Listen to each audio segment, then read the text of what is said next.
Welcome to our virtual think tank for CalAPA for April. We're in the end of April. 100 degrees here today, but end of April. It's only April. This is our 7th in our series of 8 for this year on virtual think tanks. And so I'm going to go ahead and get started. Today, we are joined by field facilitators from California State University, Bakersfield, and their satellite operation in Antelope Valley. Today's facilitators should be Amy Rising and Gay Roby, but if you look at the Amy Rising one, you'll see she has a new title. She is now the Chief Deputy Director of the CTC, which means she's number 2 in charge after Mary Sandy, and so she's being called to a lot of meetings these days. So you're stuck with just Gay Roby, a consultant with the Professional Services Division, and will be here facilitating and pushing the buttons for this week. Our facilitators from the field, and I'll murder his last name probably, Dr. Mike Szolowicz from California State University, Bakersfield. He is part of the Ed Admin program as an assistant professor and co-director.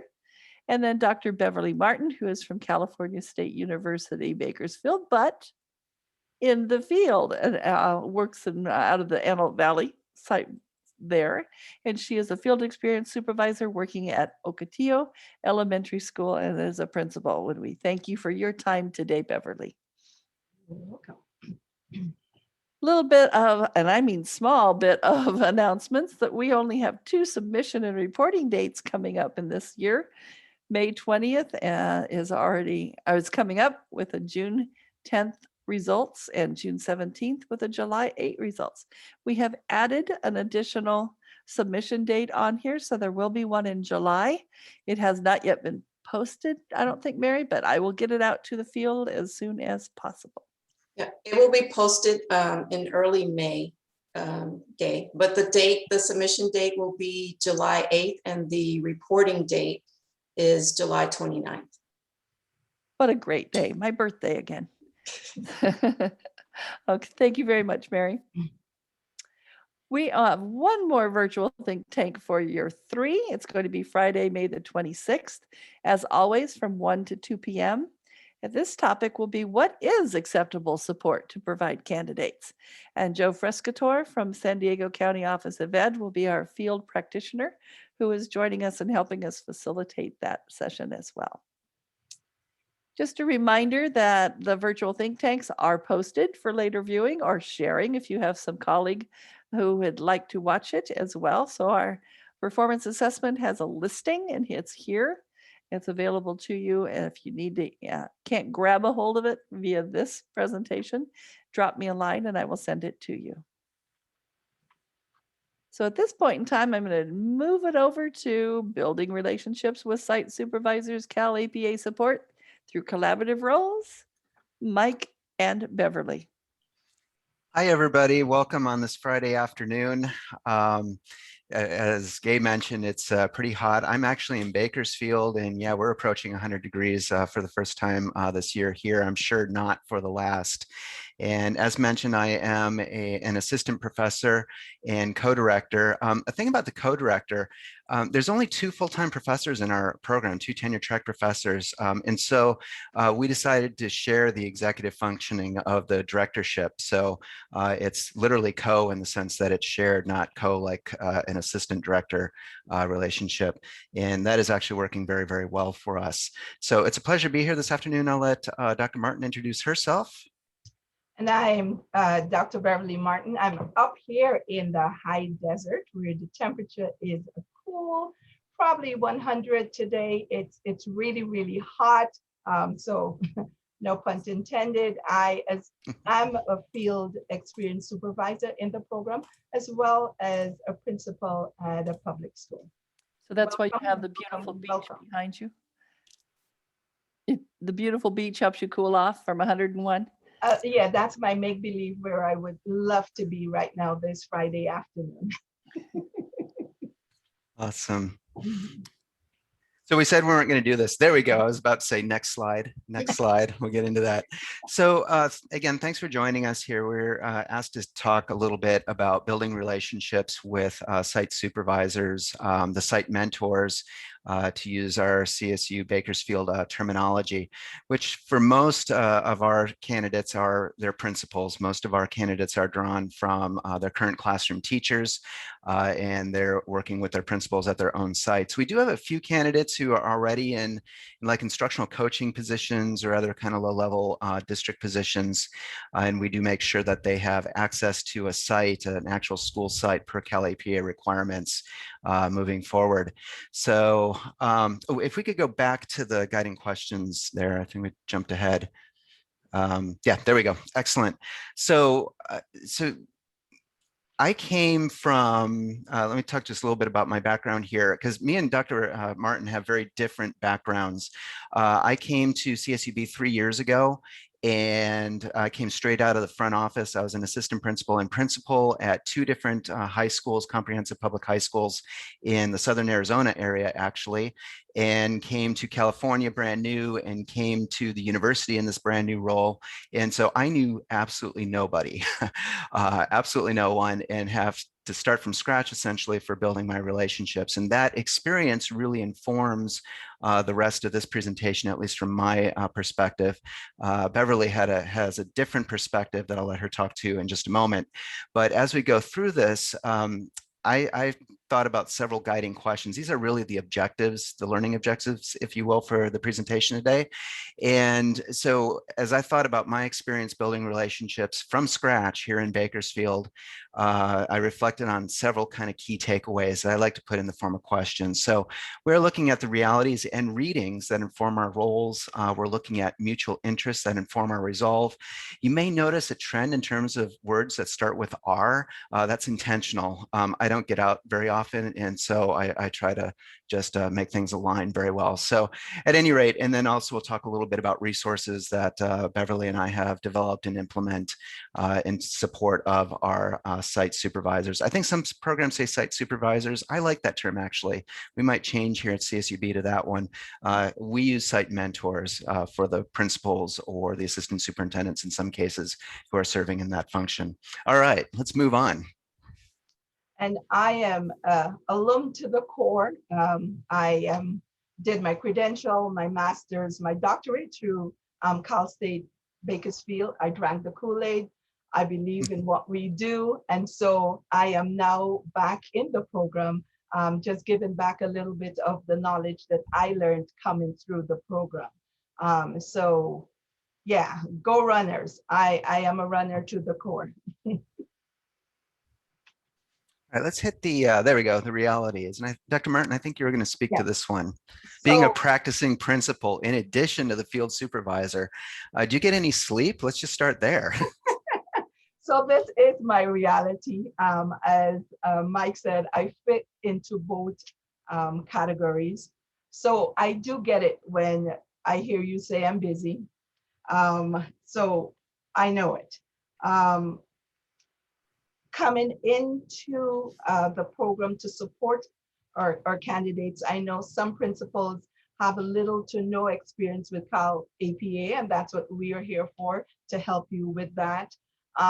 We have some that have major experience and some that have no experience. Yes, we're in a pandemic, and so we get it too with the reopening of schools. There's a lot on your plate.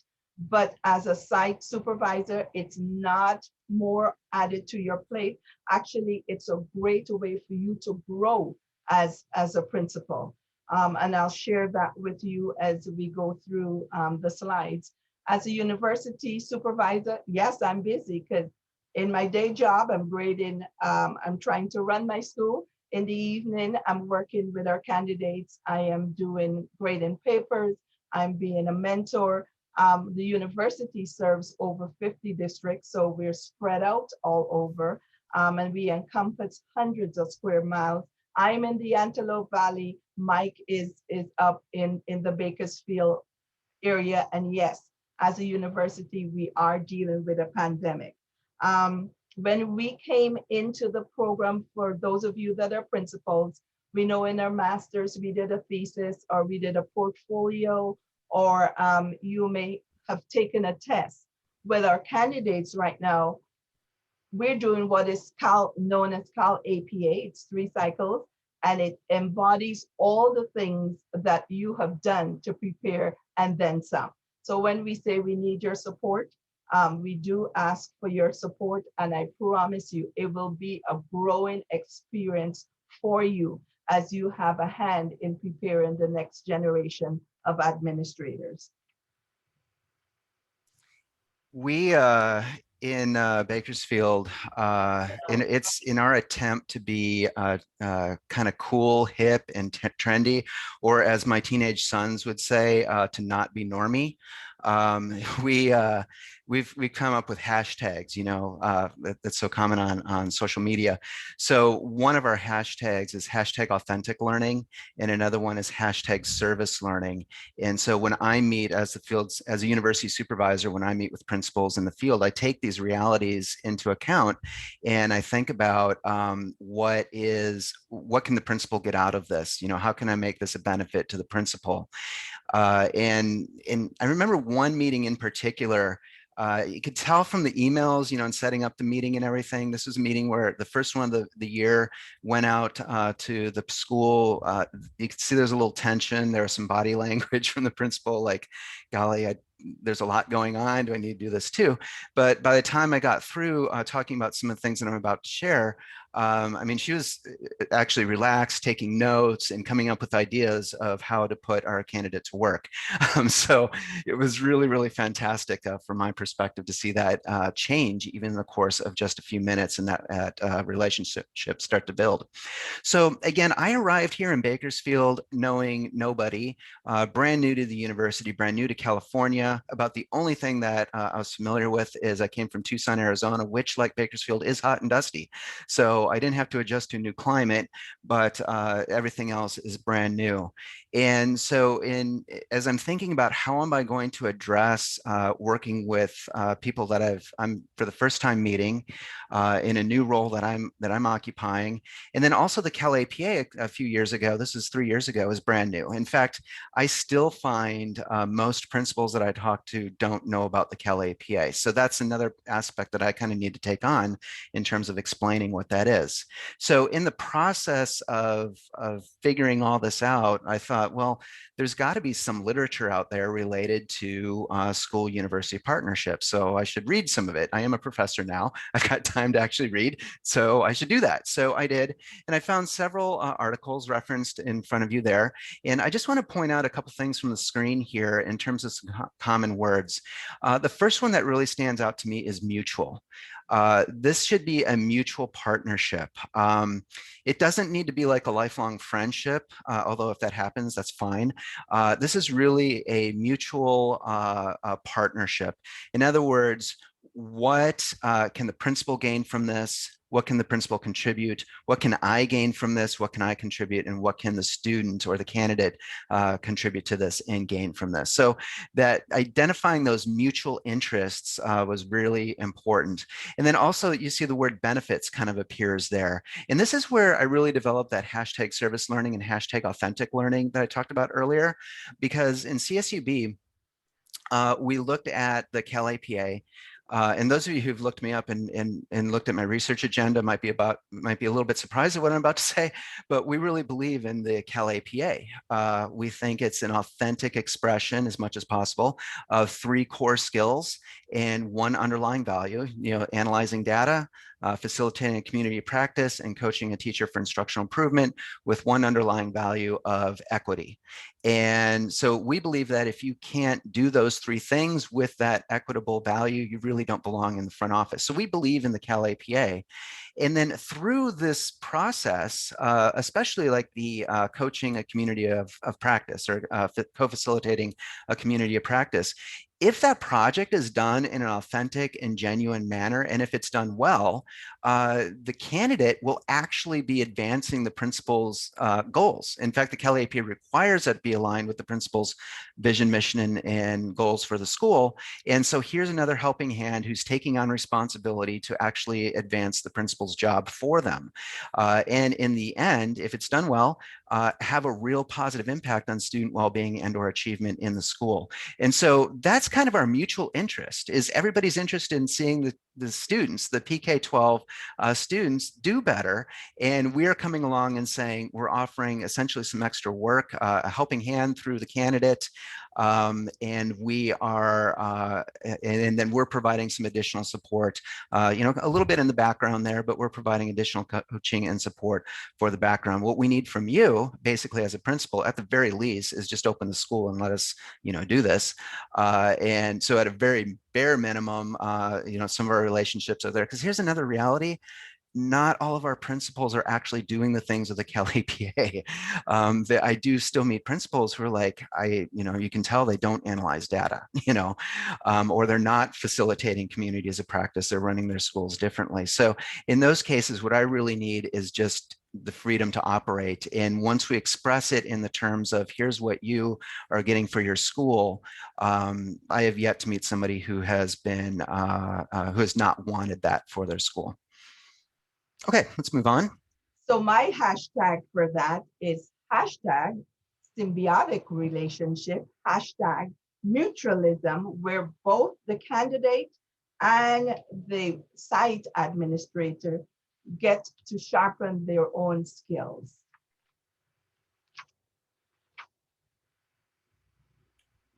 All right, so we're on the rolls. Dr. Martin, I think you were going to take this one. I am. So Awesome. What do we expect from our candidates? We want them to show initiative, be energetic, and accept feedback. So my role as university supervisors to provide the instruction, coaching, and feedback. Your role as the site administrator is to provide site facilitation, mentoring, and feedback. Do you see a common theme there? The feedback, the feedback, the feedback. As educators, we should be reflective in our practice so that feedback helps us to grow in our practice. So looking at our administrative standards as administrator, we know we have those key verbs where we plan, we promote, we establish, we strengthen, we develop, we provide, we guide. We shape, we build, we collaborate, and those are all in the standards, those 6 standards as an administrator. If we look at the CalAPA, we see similar values and standards there as well. They have 3 cycles, and in each cycle, there's a step 1 where the candidate investigates something, step 2 where they plan, step 3 where they act, and step 4 where they reflect. So if you go back to all the roles in that reflection, you're providing feedback to the candidate, and you're also giving yourself some feedback. And like Mike said, when I first started out as a university supervisor, working with the kids or the students, sorry, or candidates, and then I looked at what they were required, then I had to go back and change some of my own practice. It's like, do I really do that? I mean, in instruction, we talk about the circle of inquiry. Think of this as a circle of inquiry. We are analyzing. We're going to determine the focus that's needed on the camp. And then we're going to implement it. We're going to support you. And then we're going to keep going all over again. And I promise you that as a site administrator, not only having that extra pair of hands to get to some of the things that you haven't gotten to, but you have an extra pair of eyes to help you look through the lens of data to say, are we really doing this as a school site? Because one of the things that the candidates in their cycle, they're going to be looking at your data and saying, what is it telling us? And we know that the data doesn't lie. So it also helps you to grow in what you provide to your students on your campus. You will begin to grow because you will begin to analyze and look at things that you may have put under the back burner. One of the things a lot of candidates like to look at is attendance. And we have seen attendance just go through the roof because of some of the programs that our candidates have initiated on the campsite. And kids are in school, and we know once they are in school, then they're going to be getting the academic benefits from being in school and getting that instruction. So we're asking you to create leadership opportunities and activities that are authentic and they're meaningful, and then they'll be impactful to the school site, and you'll see growth in so many areas. In just one semester, you can see so much growth. I know at some of the schools, we've seen 10%, 20% improvement. So I implore you, take a hard look at this, because the candidate will grow and you will grow in your practice as an administrator as well.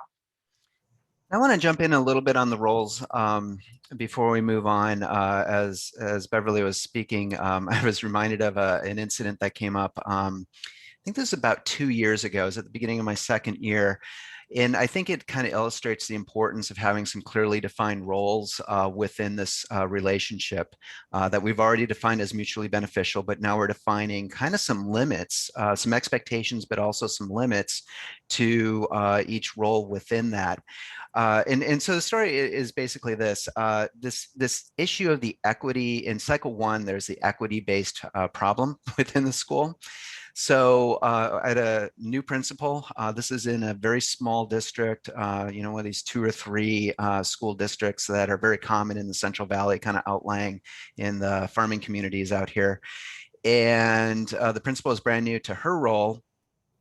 And so when she heard about the equity-based problem, you could tell that she was nervous about this. So here's the university going to come into her school, and what am I as a professor going to tell her, or publish, or so there was some tension there that kind of came through the emails, particularly when she said, I need to talk to my superintendent before about the equity-based problem that you're going to address. So so there was also another issue in that, and I'll just throw this in because it's kind of a practical problem that may come up from time to time. So our candidate, my candidate, was very eager. And so as this was going on in terms of this tension, in terms of the equity-based problem, and what am I as a university going to come in and find, in a school and do about it, there was also the candidate was moving forward with finding data, and for some reason reached out to the district office staff on trustee board meeting day. Yeah, you can see where this is going. And then was really demanding, like, I need this data like right now, like my assignment is due and I need the data right now. And so the superintendent ends up calling me, and we chat about both issues. Issue one being, what are you talking about with this equity thing? And then issue number two is, I can't have my entire district staff drop what they're doing, on trustee board meeting day, especially for your student, And so I was like, okay, first of all, in terms of the student, she absolutely should not have done that. And we will have a coaching discussion about the realities of how district offices work, and kind of the reality of her role, in this, and also emphasize the fact that all the data that she actually needs for CalAPA is freely available on the California dashboard and doesn't need to be bothering your staff at all, much less on trustee board meeting day. But then in terms of the equity problem, I explained, again, this was another opportunity to explain the CalAPA, explain what we're doing, and offer some reassurance to the superintendent, and then later on to the principal as well, about, this needs to be in line, whatever the candidate works on needs to be in line with what you're already doing with the school. So, you are accountable through various means, including the dashboard, to improving attendance or CASP scores or whatever it might be. And we want our candidate to be in line with what you are already doing with the school. This should be an aid, an assistance, a help to you, not a hindrance, and not even something extra, although there is a little extra work. I mean, we are asking them to take on some additional responsibility in working with our candidate they wouldn't have otherwise, but in return, they're getting that extra energy. And then we're just a little bit in the background there. We're not on the campus, or at least I'm not. I think Beverly is a little bit more than I am. But we're not coming into the school and telling them what to do and how to run their school. We're coaching, we're providing instruction, we're teaching, but it really what the candidate actually does in that site is between the candidate and the principal, of course, in guidance with the CalAPA and such. But this is where the authenticity of the CalAPA really plays to our advantage. Again, if you look at what the CalAPA is asking, it's what the principal should be doing anyway. And if you look at the rubrics, and there's 22 rubrics, and to get a level 3, we emphasize level 3, getting a score of 3. Passing is 2. We emphasize 3 in our program. If you look at that in cycle 1 alone, there's something like 80 different distinct skills and knowledge sets that you need. And so it's a good indicator of what quality in these things look like. And so we're just trying to coach and provide that. But the bottom line is they're distinctive roles. We're not coming in as a researcher. We're not coming in to tell the principal how to run their school. We are coming in as a support to them to authentically advance their own mission, vision, and goals for the school. And with that, let's go ahead and move forward. All right. So do you want to talk to that a little bit, to the resolve? Okay, so Yeah. resolve is a little bit of a weird word. I had another word there, and I'm like, resolve was the best R word I could come up with for this slide, but it does kind of catch the meaning of what we're trying to do here. So expect your own professional growth. So as a principal, and I'm going to wear that hat right now, my first experience with working with a candidate outside of the university was eye-opening for me. We make the mission and the vision goals. We put it out there, the board approves it, but how many times do we really go back and look at that? And while working with one of the candidates as a principal, I was able to clean up my mission and vision, and it became the fuel that really everything that we did on the campus was driven because of our new mission and vision that we had. So it wasn't just now something in a book for the district. It became a living document for that.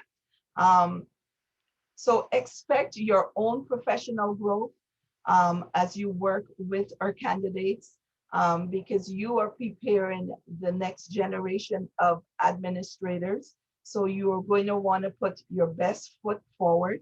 And in so doing, you're looking at your own practice and saying, okay, I know I don't do this, but I want the new administrator to know that that's important. And so little tweaks you begin to make for your own self in terms of organizing. We know our plates are busy as principals. It helped me to become a better organizer of my time and manage it better when I was working with my candidate. I didn't expect the authentic impact on student learning that I saw, but it happened. And so that's why I said I drank the Kool-Aid in terms of the authenticity of the program, because in my practices, we started to look at different things that the student candidate was working on. We began to change a lot of things on our campus. Our relationships began to improve, and we became more student focused than we were previously. So expect change. We all talk about a growth mindset. Working with a candidate, you will experience a growth mindset. You will become reflective, and you hear me say this over and over, because that's what we should be doing as site administrators, wanting the best for ourselves, our staff, and our students. Our candidates will begin to look at some disparities in our educational outcome. how come this subgroup is not performing as well as that subgroup? And then they begin to come up with programs and strategies, and we see growth in the campus because we're all about students. We want what's best for students. So as we begin to see these inequities, then we begin to change your practice so that our students ultimately are the ones that benefit. We see improved student engagement in terms of our mentor working with you, and then as they get to cycle 3, working with a mentor teacher, because then you look at your practice as a teacher, and then you go, am I doing the best that I can? So the candidate becomes as a coach, and so they work with a mentor teacher that's willing to work with them, and you begin to see a lot of things transform on your campus as working by you coming into this relationship. Again, you have an extra pair of hands, you have an extra pair of eyes. We're asking you to put them to work, and so they can get those leadership experiences that will make them better as administrators. I can't tell you enough of how you will benefit as a site administrator from working with our candidate. I'm not just a university supervisor, but I'm in your role, and I've seen what it has done to transform my own growth as a principal. And so you will see those things happening on your campus, and you're going to say, oh, wow, it's been a great experience working with our candidate. Yeah, and I just want to add to that authenticity piece. If you can establish this at the very beginning, one of the things that we do in our program is we have a meeting involving the university supervisor, either me or Beverley, depending on which campus the student is enrolled in, the site mentor, usually the principal, and the candidate. Prior to COVID, I was actually driving around, I think 2 years ago, I put over like 700 miles on my car doing one round of meetings for this. Now we do it via Zoom. And in having that meeting followed up with an email is, I think, very effective. It's very important. It puts the administrator at ease. It establishes those boundaries, those roles, and emphasizes the support that the candidate should be to the school through that year. So getting that going right from the beginning, I think is really, really important. And then of course, the authenticity. The way we approach CalAPA is we encourage candidates to look at cycle 1, and then whatever equity problem they identify in cycle 1, to then try to address that in cycle 2. We tell them, do you have to do that? Can you choose something totally different for cycle 2? Yes. Are you going to go back? Because cycle 2 requires some data also. Are you making more work for yourself? Yes. So, and every year we do get, I don't know, a couple who do choose to do something different for cycle 2 for various reasons. Cycle 3 can align, like if they're looking, like for example, a lot of our candidates will look at English language learner performance on the CASP test, and then they'll adopt some sort of instructional strategy that they're going to use with their ELs. Well, that instructional strategy sets up cycle 3 very nicely, because then they can go visit one of their people in their community of practice to actually see them teaching one of these strategies. So that bleeds into cycle 3 very, very nicely and can be very authentic. And so we again emphasize the authenticity and those roles moving forward. So I just saw a question pop up on the chat. So I don't have my chat turned on. So I guess I'll just address that. For our program, we try to address, we have basically the credentialing portion of our program, and then we have the master's portion of the program. And together it's 3 semesters. I do get people who come in and say, can I just take the 3 classes of the master's program and get a master's? I'm like, no, that's an easy one to answer. You have to do the 2 semesters of the credentialing program and then add on the 1 additional semester of the master's program to get the full master's. So it's 3 semesters total for the master's, but if you want to only do a credential, you can do that in 2 semesters. And we have some people who do that. A note about Bakersfield, it's interesting, as a community, our rate of people in the community who have graduate degrees is really low, like 6 or 7%. In our particular program, among our students, we have about 25% who are coming to us with a prior master's degree or even prior doctorates coming into the program. And I think what happens is they get their doctorate and whatever, and then decide, oh, I actually want to be a principal. And oh, the doctorate didn't provide the credential that you need in California to do that. So they come back into our program. That was a bit intimidating my first year. I'm like, okay, I'm just a newly minted doctorate myself, but I got used to that once I realized that my years of experience in the front office adds value to that perspective. So anyway, you can do that in 2 semesters, fall and spring. And then we do cycle 1 from really day 1 in August, late August. And then we expect them to turn their cycle 1 in November. And then cycle 2 overlaps. So we start with cycle 2. I actually do a little bit of cycle 2 even in the end of September. I have them do as kind of a culminating project for the visionary leadership class that we have that ends in September. I actually have them do a simulated community of practice meeting where they take their data that they've been working on in visionary leadership, which is aligned with CalAPA cycle 1. And then I put them into small groups at the end of the class and I say, you need to come prepared with an agenda, like you're actually going to introduce this data and lead this group of your peers in a meeting to try to identify a community, a problem of practice, an issue in your school that you're going to address. So this is very much a simulated planning meeting for CalAPA cycle 2. And I tell them the reason that I do that is I've found that a lot of our candidates have, to put it bluntly, the imposter syndrome.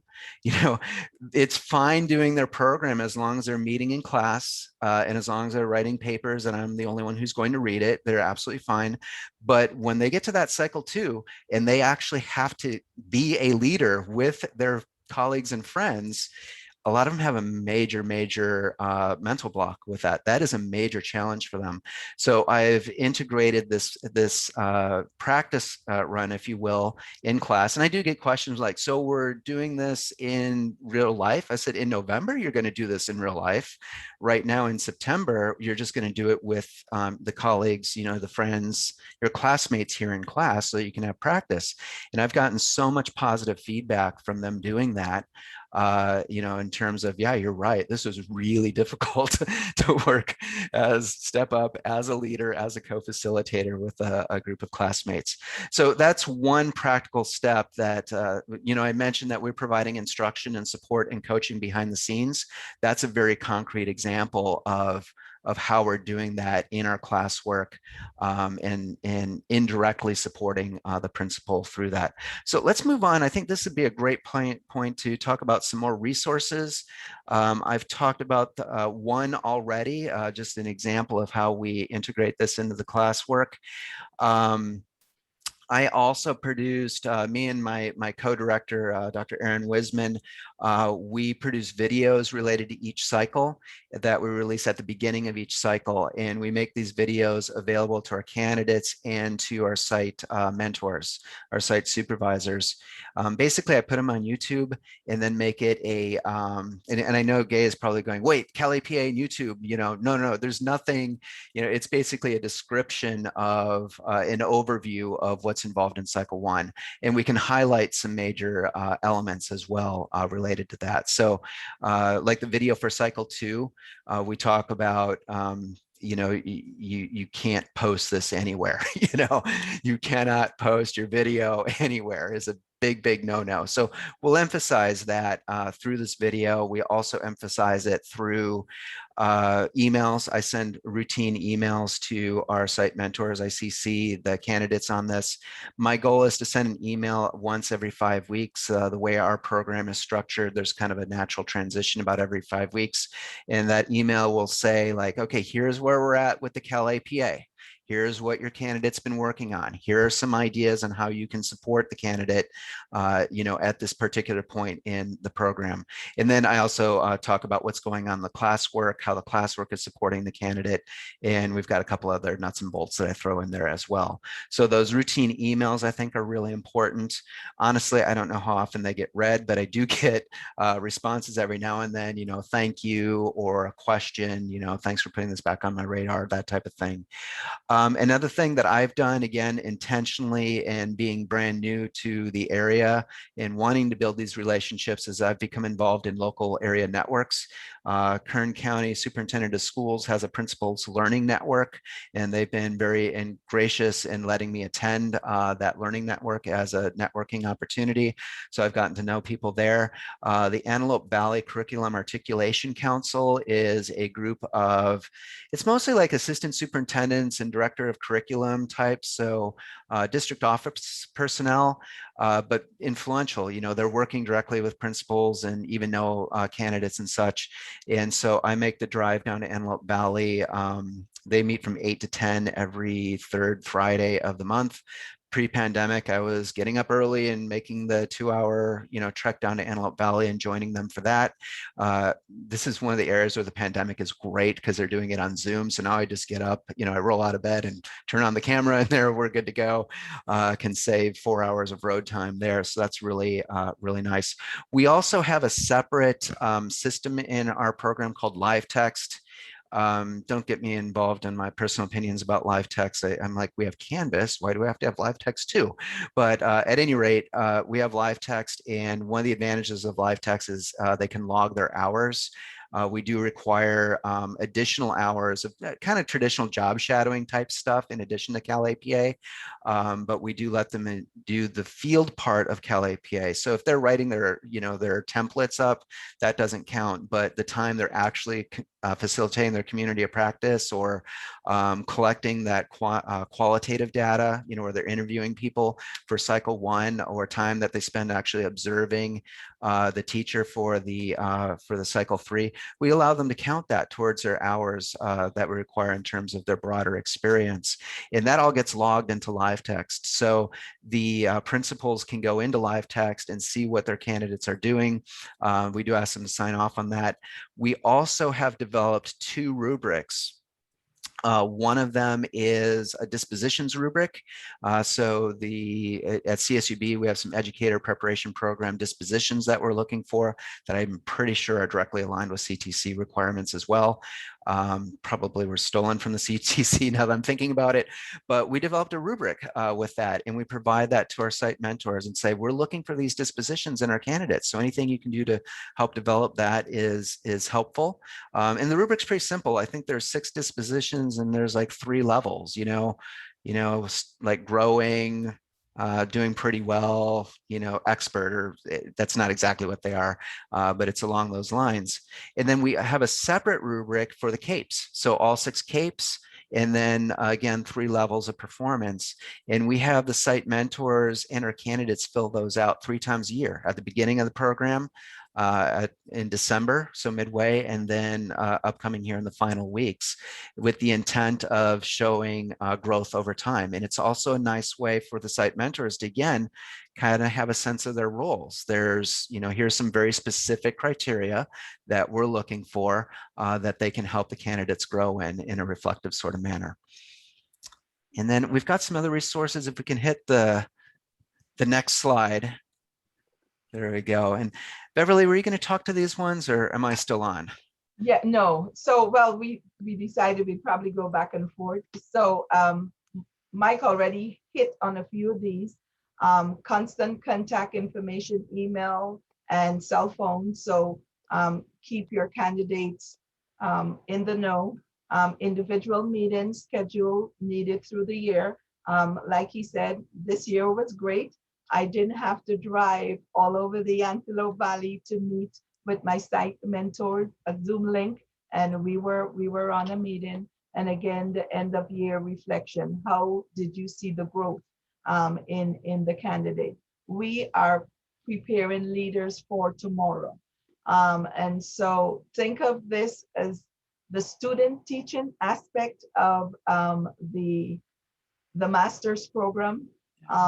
We're hoping that when our candidates leave, you know, as teachers, you got that book, What They Didn't Teach You in school, but we're hoping to give them a variety of experiences so that they can talk about what they did while shadowing you. So they saw you interact with teachers. They saw you interact with parents. So give them experience to supervise, because those are some of the things that we do in our administrative day. So they can be over the lunch line, the after school program, give them meaningful experiences that will matter as they grow as professionals in leadership. So we will contact you. You will get those emails, and you'll see where the candidate is. It'll also give you a reminder of some of the things that you can be working with them on. We will provide our emails as a support to you as well. Our phone numbers you can have. We will do that one-to-one meeting to just calm your fears and to say, okay, we're not adding to your plate, but this is how you can help. And then that final end of year reflection meeting where yourself, the candidate, and the site supervisor, we will meet, we will look at the growth throughout the year and look at the progress and the difference that was made on your site. Excellent. I saw a question pop up in the chat, and this would be a great segue into our final slide, which is really what questions and any discussion that we might have in any time we have remaining. But the question was, how many hours do we require? That is a question of great debate. We kind of keep arguing about that even now amongst ourselves, but where we're at right now is 75 hours per semester. And let me give you a little bit of background on that, because I know one of the nice things about the preliminary credential is there's no state requirement for the number of hours. You know, I look at our colleagues in like counseling, and I think they're up to what, 800 or something like that. I mean, it's like a crazy amount. But one of the realities of education administration is that to get into our program, they already have to have a California teacher credential or equivalent. So our candidates are already bringing a great deal of organizational capacity and knowledge to the table, you know, because they've also, again, have to have like 5 years of experience in the classroom or equivalent, you know, nursing or librarian or whatever counts.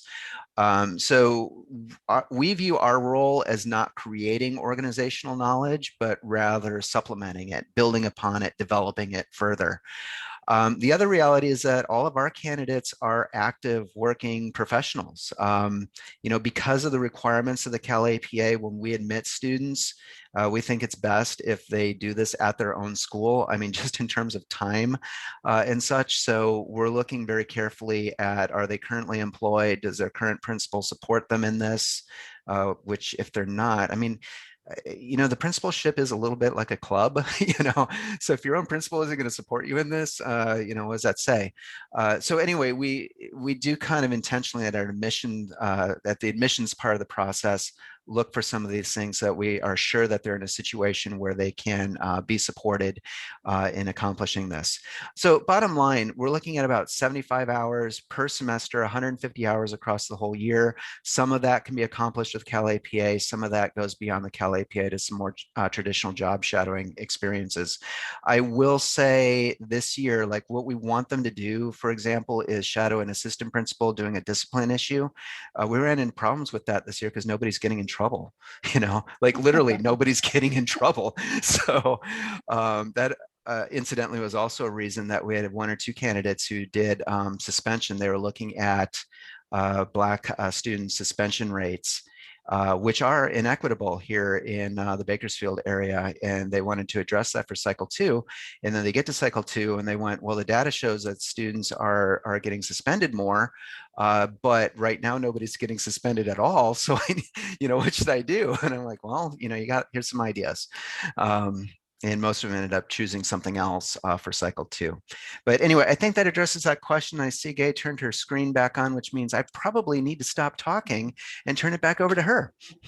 And I was just going to suggest we are a small but mighty group this month. So Melinda, Erica, Sunny, and Carol, I would invite you to turn on your microphones and ask your questions, give your suggestions, talk about applications to your program or things that you might be doing that might enrich Bakersfield's program as well. So there's only 4 of us here in addition to our presenters. So please feel free to add to the conversation. Well, I was the one who kept asking questions in the chat. It's just really helpful to hear outside practices, and so much of the field study you can't really accomplish during the field experience time. You really have to embed a lot of those practices into the coursework and instruction. So it's really interesting. We have several things embedded to address each of the cycles, but I love your idea, for instance, of kind of having a mock community of practice, because I would agree cycle 2 is where candidates kind of freak because they do have to take on the leadership role and they don't feel like they're worthy or, you know, they're going to be judged. I mean, there's so many emotions that come with that. So I love that idea of giving them a chance to role play that prior to actually having the expectation. Any other ideas that anybody uses just to help with the emotional impact? Like, what do you explain to your candidates when they feel awkward because they don't feel like they have the credibility? You know, a lot of times these are teachers who've only been teaching for 3 to 5 years, who are starting the program. And they're generally working on their campus, and we don't know how people perceive them on their campus. So then moving into some of these roles are difficult. So any advice on that, or how you handle? I mean, I think your idea of role playing that is a great one. But I've had some candidates who have asked, especially in working with teachers, volunteer teachers in cycle 3, they've gotten pushback from principals who want to be part of the process. They're not understanding this is not evaluative. This is an exercise in what good coaching and instructional feedback looks like. So anybody have any ideas on how you deal with maybe unrealistic expectations for candidates? Let me talk about that the observation cycles 3. That's part of our roles that we defined, you know, is that this simulates an observation. It is not an observation. In fact, I tell the candidates with the principal sitting there, you are not qualified to do an evaluation yet. That's why you're in this program. But, you know, so it's very much a coaching cycle. But I do think, you know, I draw on my experience in the front office. When you have that evaluative authority, it changes the relationship. It really does. You have to recognize that. You just can't get around that. But I always tried at the same time, and I think effective evaluators will, as much as possible, within that reality, take a coaching sort of approach. And so I talk about that a little bit also with them. But I would be really interested in hearing any other thoughts about this emotional issue, because you're right.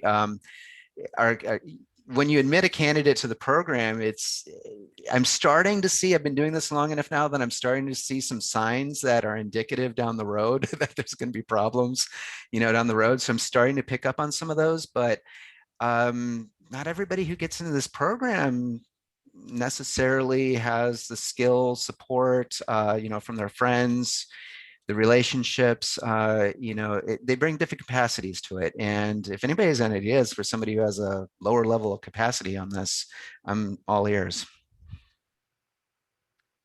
Not necessarily addressing that issue, but one that Melinda brought up. We have heard from many, many practitioners in the field that data cycle 1 is comfortable. They have had some exposure at least to looking at data. then to move to cycle 2 is probably the most threatening to our candidates because they have not yet taken any kind of a leadership role. And then cycle 3, they've been observed, so that's sort of kind of familiar. So we have a lot of our programs who do 1, 3, 2 for that reason. It loses that data continuity that Mike spoke with earlier, but that takes them out of the familiar to the somewhat unfamiliar to then, okay, now you're going to become a leader, which can be quite scary.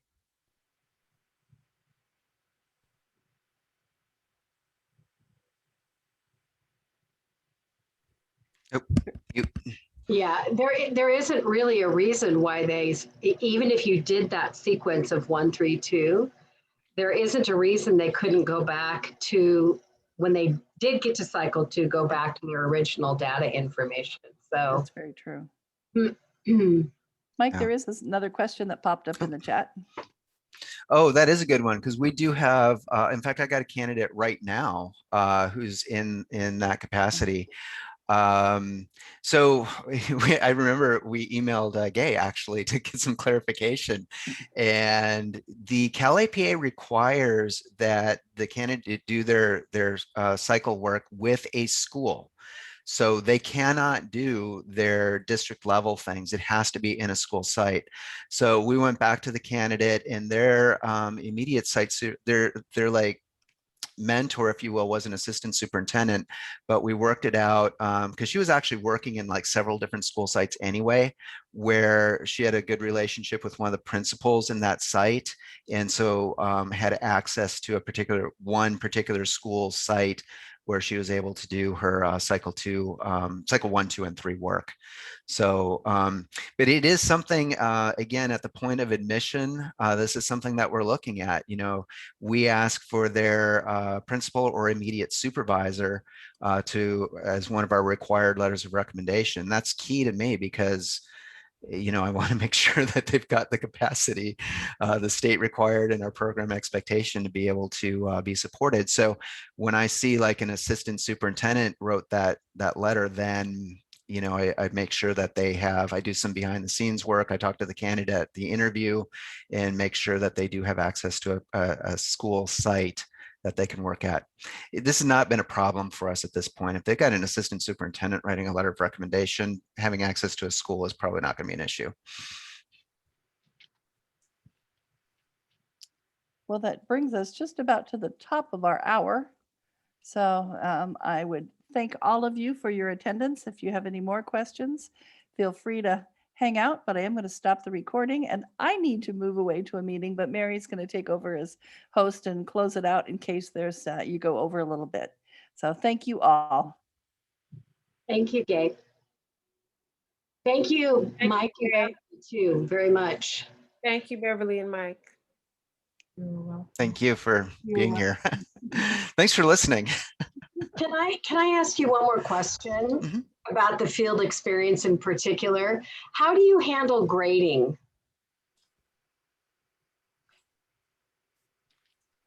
I can take that. Yeah, because Unless you want to, Beverly. it is a graded experience.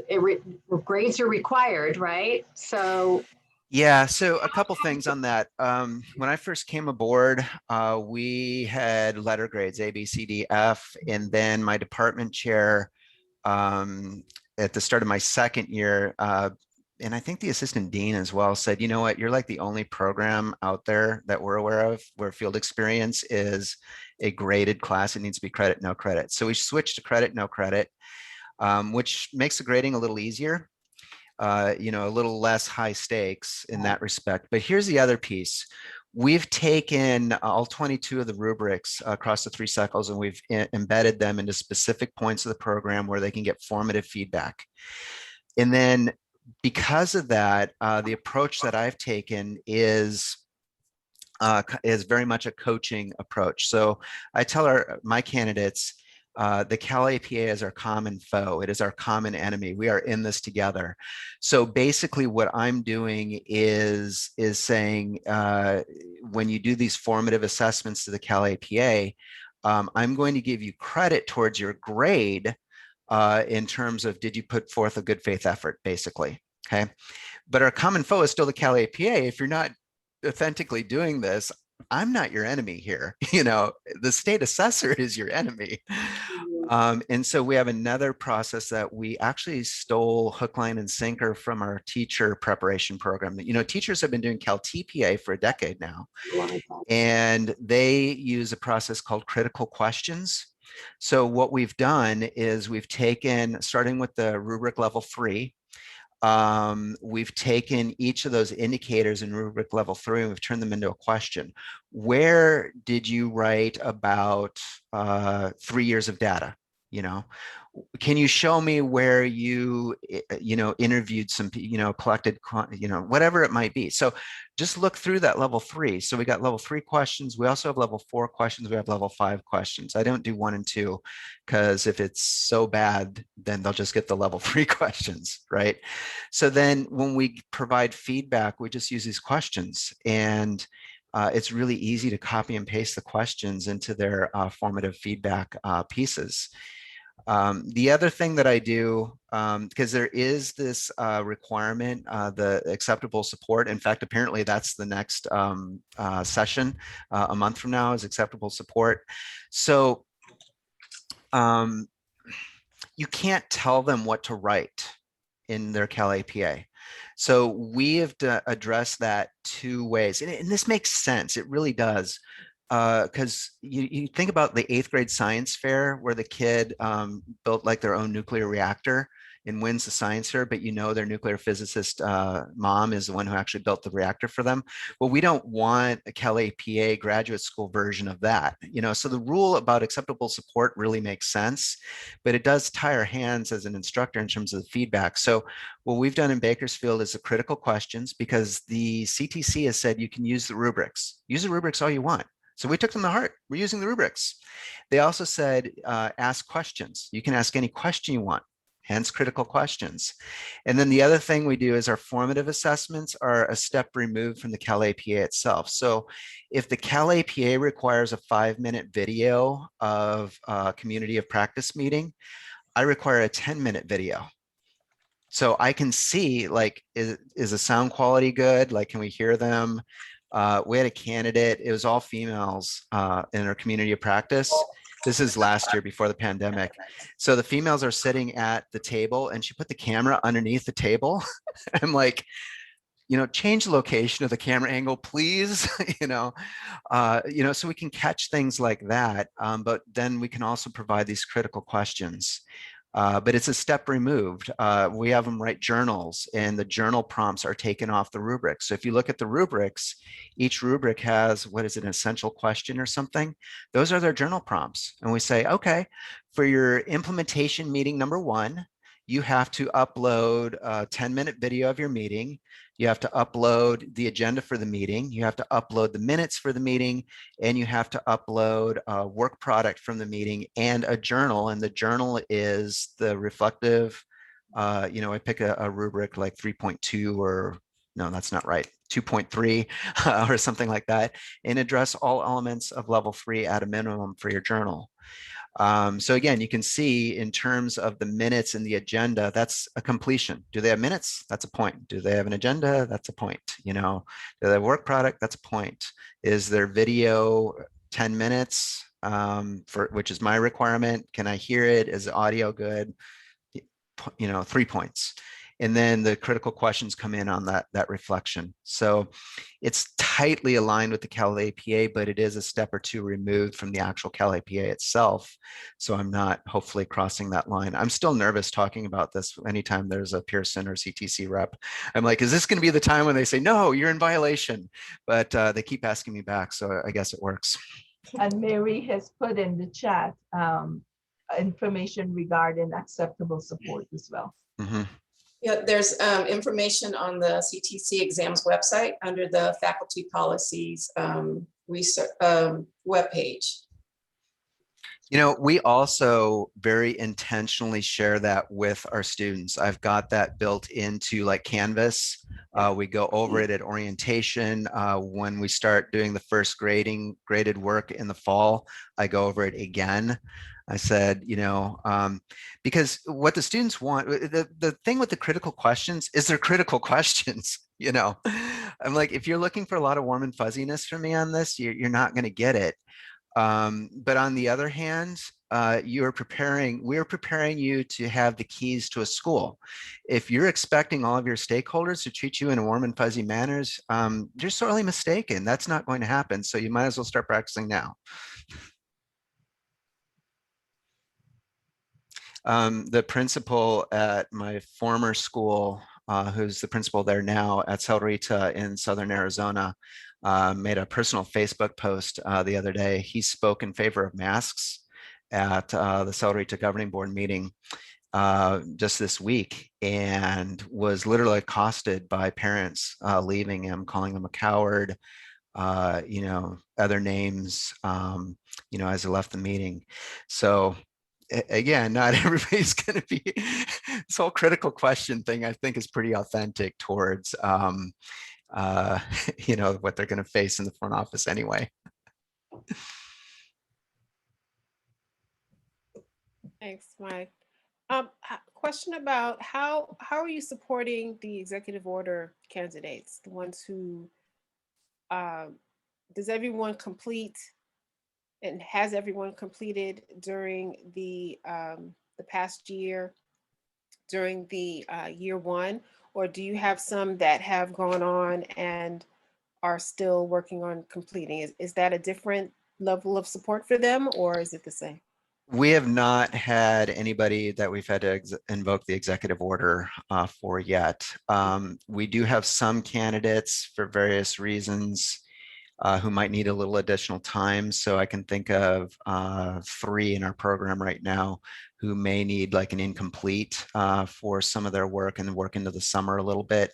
Like, for example, but not all of these are related to the pandemic. One in particular I'm thinking of just had a C-section last week. So she's been doing this whole program pregnant, just gave birth.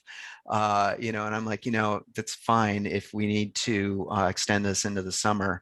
We did have a discussion though. I'm like, but something you need to think about, Jessica, is while I'm willing to give you an incomplete and let you turn in your CalAPA in June, you need to do an observation. You need to actually go to a classroom. That needs to be done before your school gets out in a few weeks. And then we also have a conversation. I'm like, June 17th is the final deadline to use CalAPA version 3.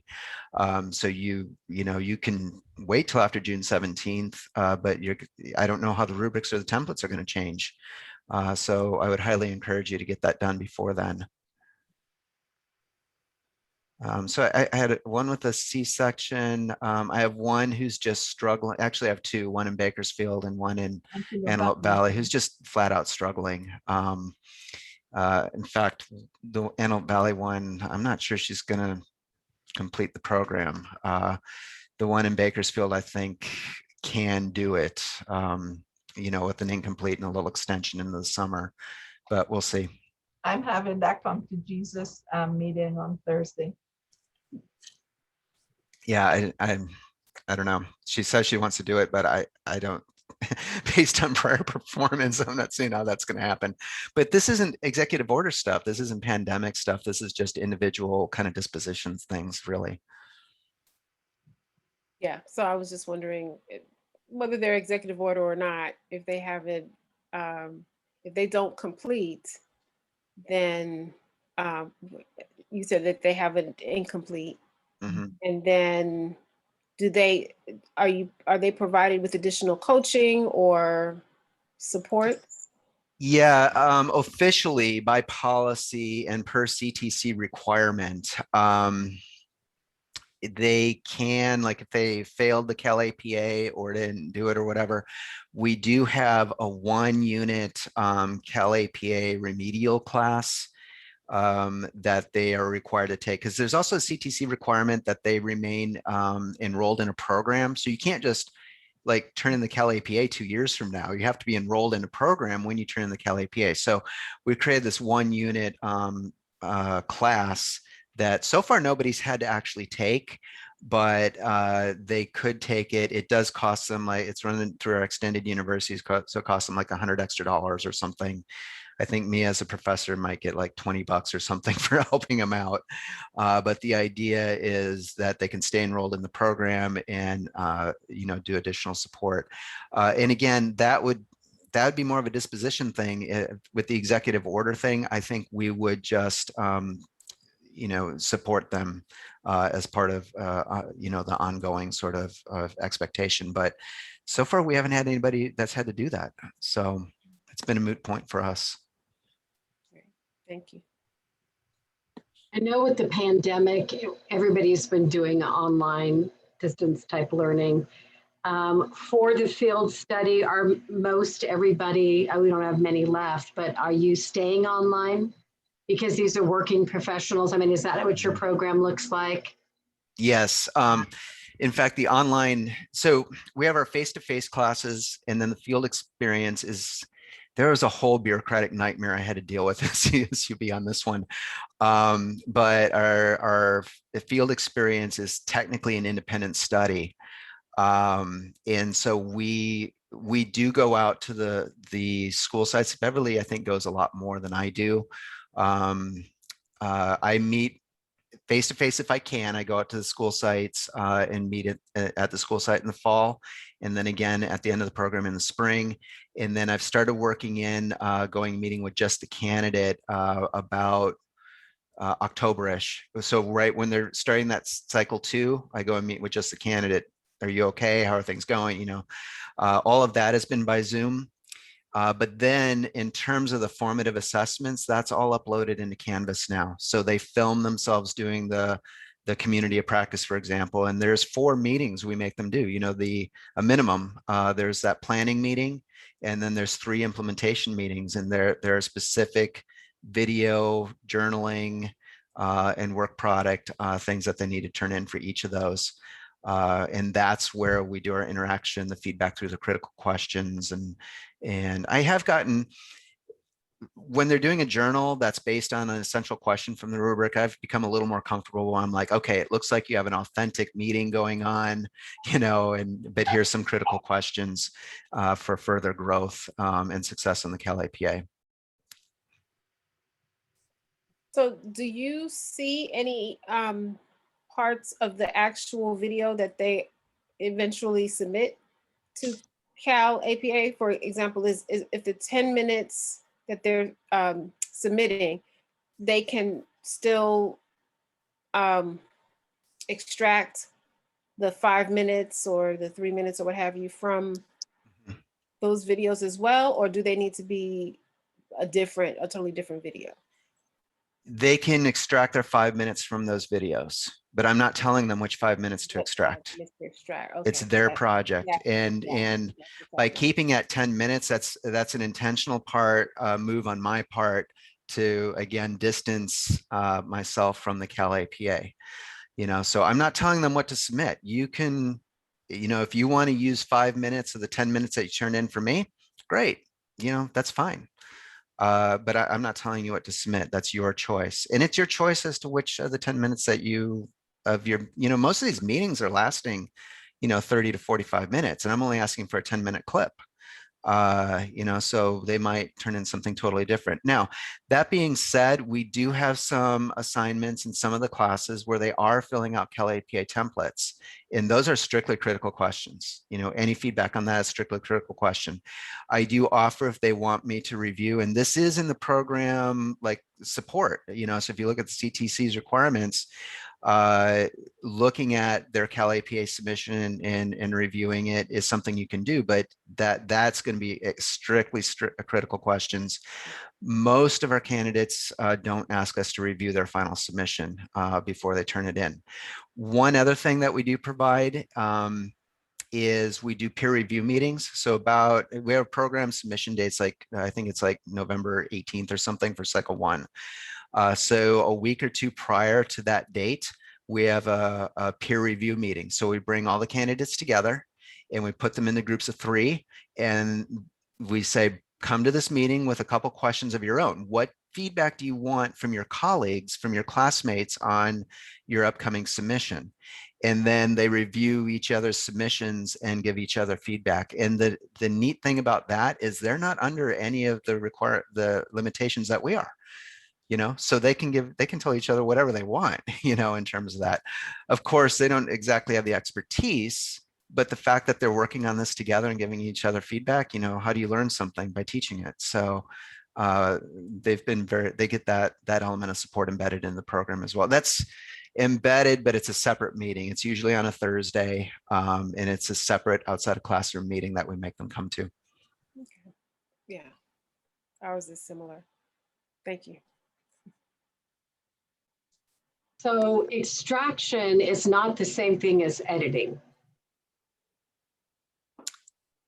I don't. So on the performance assessment guidelines regarding video submission, it says clearly that it can't be edited. And my understanding was always that edited means where you're changing the content. So like if you're adding subtitles or you're adding music, but if you are extracting portions of a longer video, that's not really editing, correct? No, it's not. I see your question. So you have a 30-minute meeting, right? Right. You're going to turn in 10 minutes of that meeting for me. Let's call it implementation meeting number 1. You're going to turn in 10 minutes of that. So you could take minutes 0 through 10 minutes. And then you are going to have to use some editing software to chop it off at 10 minutes and get rid of the remaining 20 minutes, right? Right. But let's say the part of your meeting that addresses the rubric that I'm looking at, let's say it's, I can't remember the rubric numbers right offhand, but, it's talking about coming to a joint decision and making sure everybody has a chance to speak. That's what, rubric 3.4 or something like that. That might be in the middle. That might be minutes 5 through 15, for example. Oh, here we go. This is a perfect one. Setting meeting expectations and collaborative norms. My students absolutely love meeting expectations and collaborative norms. They are like, that's their thing. So that might be at the beginning, so you get the first 10 minutes. And then, but then that other collaborative piece might be in the middle. So they might actually, for that meeting, turn in minutes 5 through 15. So now they're chopping off the first 5 minutes and the remaining 15 minutes. So what the CTC's requirement, though, is when you upload the CTC, it's 5, as I recall for cycle 2, it's 5 minutes and unedited. So it has to be continuous. So if you start at 5, you can go up to minute 10, and that just needs to play. Like you said, no, you can't take like minutes 2 and 3 and then minutes 17 and 18 and then minute 25 and kind of montage it into a 5-minute thing. It needs to be continuous. And that was my understanding. I just wanted to make sure I was clear in my explanation, because I do get a lot of those questions from candidates. That's why we always talk about backwards planning. When you know what you're, in cycle 3, for instance, for the pre-observation meeting, you have two different 5 or 4 minute videos. So you better ask the questions that are going to address each, because they can't cut and paste. Yeah. Okay. I just want to make sure I'm clear on that. And then the challenge with that becomes if the coachee or the volunteer teacher extrapolates or goes on a bird walk, Which happens a lot. the reflection, let's say, then they're stuck. Yeah.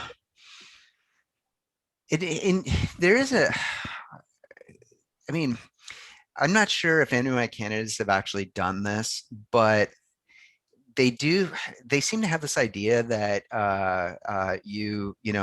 like they're just doing this once, well, by backwards designing it and giving formative assessments, if it's really bad, you can tell them, redo it, and I've gotten that direction from workshops, like CTC, CalAPA implementation workshops. And I don't know if I've had anybody actually redo it. I did have a couple candidates this year, like with the meetings, the community of practice, weren't entirely happy with some things. And they're like, well, should I redo it? I said, well, why not just have another community of practice meeting? There's, instead of trying to stage restage meeting number 3, why not just have meeting number 4 and use that? It's more authentic.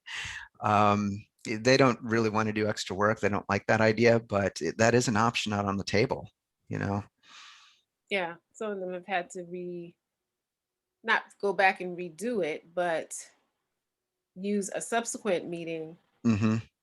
because they get better at it each time Mm-hmm. as Mhm. well. So Yeah, that's true. And I'm not sure, I don't think the CTC requires like you have to have your videos from meeting 1, 2, and 3.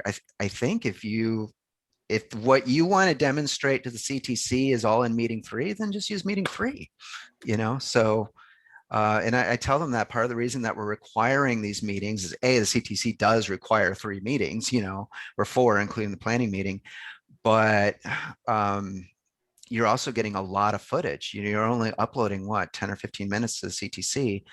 If each of these meetings lasts 30 to 45 minutes, let's say it's 45 minutes, that's 3 hours worth of footage. I mean, certainly you can find what you need within that footage.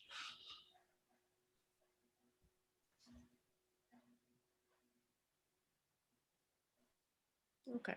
Yeah, I hadn't thought about the same meeting. I thought it needed to be a sampling.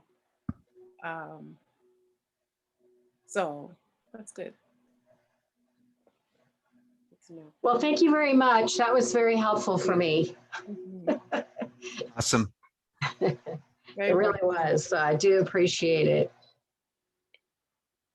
Thank you very much. And Well, thanks for being here. Thanks all for, the best, Same to you. thanks. principal and a supervisor.